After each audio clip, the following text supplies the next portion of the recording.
Okay, so we're just going to wrap up.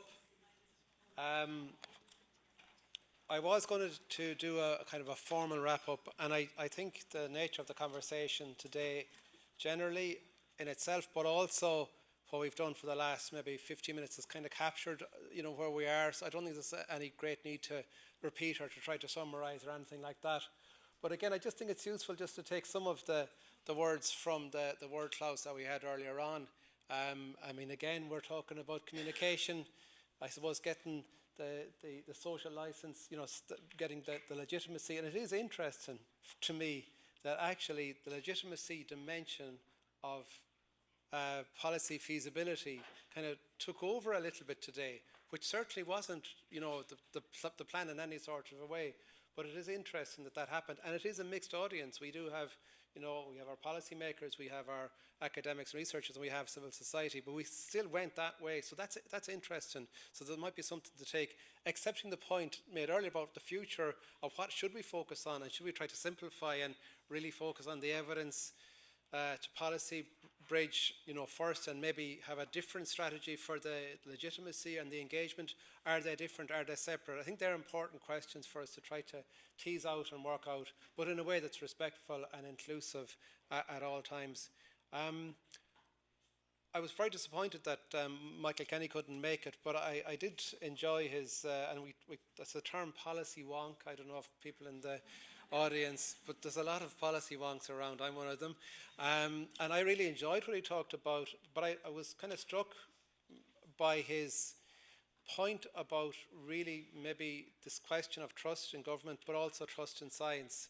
And I think that's the kind of a challenge we need to bring with us from here, which is how do we actually ensure, maybe rebuild trust, I suppose, for the university sector and for the state. And I think that they're really important questions. And I think they're by no means simple or easy questions, but certainly they're part of the future that we're going to have to embrace. So look, that's my tuppence worth on some of the things that struck me for today.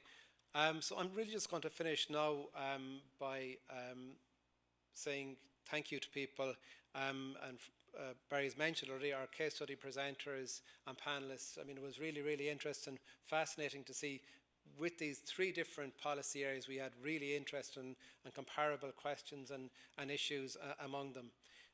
Special thanks to Fergal. I put him off for the last session, and apologies, Fiona, because that was my fault. It wasn't Fergal's fault. I was pushing the time frame, and I should have said another 10, so that's on me. But Fergal was great today, so thank you, Fergal. We had a team for this event, and Liz, Canavan, Barry, Fergal, Brendan, myself, and we'll talk about Deirdre in a minute. The audiovisual team, John at the back, and Alex, and so on. Sale Cafe, our colleague Joanna, for the lovely food. Even on the hot day, it worked pretty well, I think. Just, you'll understand, an event like this, all of the moving parts, and they didn't all there was some sand in them, to quote somebody from earlier on this morning, didn't all quite go as smoothly as we'd like, but we got there. But it all depended on volunteers from the ILAS community, which is a community of colleagues across this building and beyond, from Disability Law and Policy, or my own centre, Social Gerontology, and so on. Not least yourselves as delegates who have come and participated. It's been a long day on a hot day outside. As I said, no ice cream, I'm afraid, but really great to have you here. We do want to keep this conversation going. We will do follow-up work on what we did yesterday, and we will take a serious consideration of doing something again next year to build from here. Just not last but not least, just to say thanks to Deirdre Conway.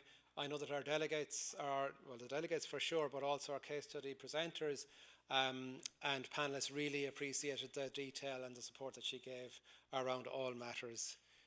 So yeah, that's it. So listen, I think we're close to 4 o'clock, so maybe safe home, and thanks for being here today. Right.